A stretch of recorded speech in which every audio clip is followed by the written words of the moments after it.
So this is real money that, while people are struggling, when the costs of many things are high, affordability crisis in Ontario and beyond, you hear from many. I've talked to a lot of people right across Ontario, and many are struggling to pay the bills. So this is a time when we can step in and help them. We're able to do this because our taxpayer revenue has gone up, and our deficits and our borrowing has gone down. So if not now, I don't know when. So it's an interesting rhetorical twist there at the end, Kathleen Wynne. If not now, then when? I mean, it assumes that it has to be done. I mean, that's what the assumption is right off the bat. Right. And you say he makes the case. I don't buy it for a number of reasons. The first one being that just because you can borrowing to give people a one-off $200 check it's just not, it doesn't make any sense. It particularly doesn't make sense, Dave, when, as you said, there is no means test. So to say that the billionaires in this province, the millionaires in this province need $200 in January, it's ludicrous. It just doesn't make any sense at all.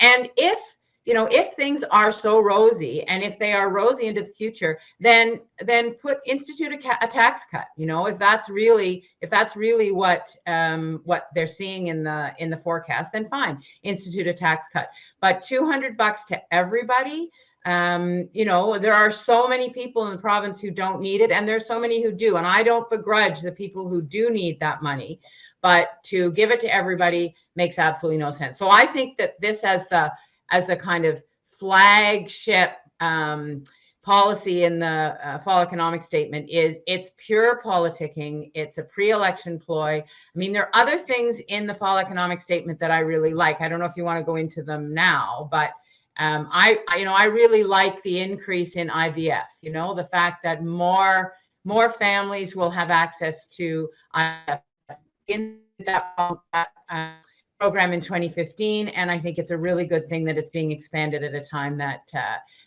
they can. So, but the $3 billion hit to the Treasury, unmeans tested, it makes no sense.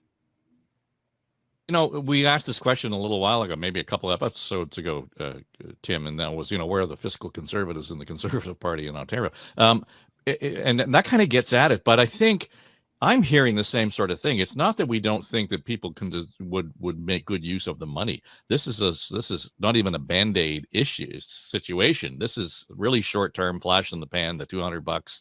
Yeah, family of four would get $1,000, and in February that might be kind of handy. But a longer-term play, to me, politically, I think even plays out better, doesn't it? Never mind the economics of it.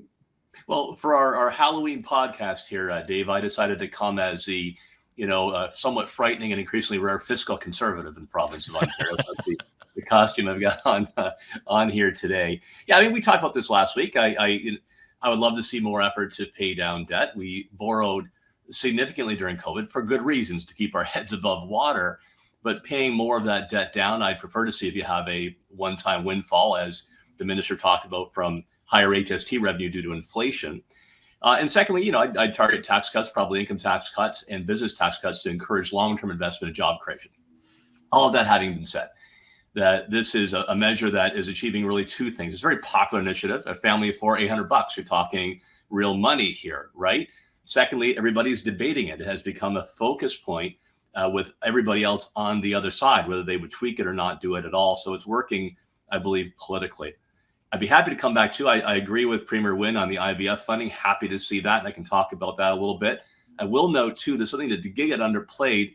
We're falling very far behind in housing targets, and that's going to require a lot of attention in the time ahead.